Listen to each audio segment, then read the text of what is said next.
Today, the nation mourns the loss of Supreme Court Justice Antonin Scalia. He died in Texas Saturday at the age of 79.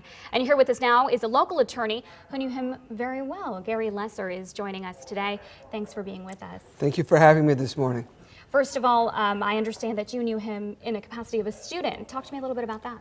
So Justice Scalia came to University of Miami Law School and spoke to constitutional law classes. It was something that Justice Scalia actually loved to do. He loved going to law schools all over the country and interacting with students.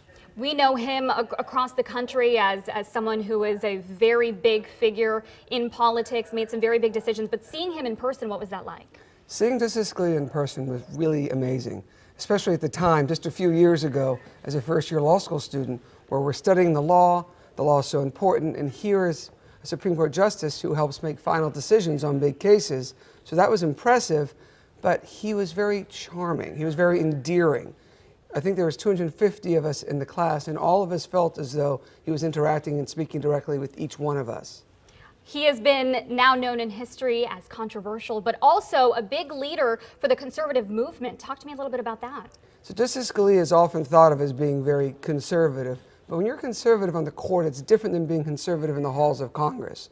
Liberal, super liberal, conservative, it's not the way it works in the court. He considered himself an originalist, meaning that he tried to make his decisions based on what the framers of the Constitution would have done back at the end of the 18th century. Now, some people call that conservative. I don't think that approach works in some of today's cases, but that was his philosophy in the way that he approached cases, and he tried very hard to bring other people on the court to his point of view. You know, Gary, so many of us were just shocked when he heard about his passing. How did you find out originally? I was actually getting ready to go to dinner and just text after text after text. It was very unexpected for him to pass away unexpectedly. Yeah, absolutely. A big point of debate now for both Democrats and Republicans is who will appoint the next Supreme Court justice. Will it be President Obama? Will it be the next president? What are your thoughts on that? Well, I think regardless of what political party you're in, you have to let the system work. So our election is in November. We're going to get a new president in January, and then that person would pick someone to be confirmed by the Senate. I don't think we need to wait a year for a new Supreme Court justice. I have faith in the process that has worked, since the beginning of our country's founding. The president can nominate someone and the Senate can confirm. I think we should keep politics out of this process as much as possible and let the process go through its normal steps.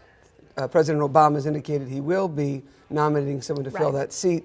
And I think that's the right call, regardless of which political party is involved. All right, Gary, thank you so much for joining us this morning. Of course, the death of Justice Scalia is our big story today, and we will be following this for the rest of the day. Thanks for joining us. You're welcome. Thank you.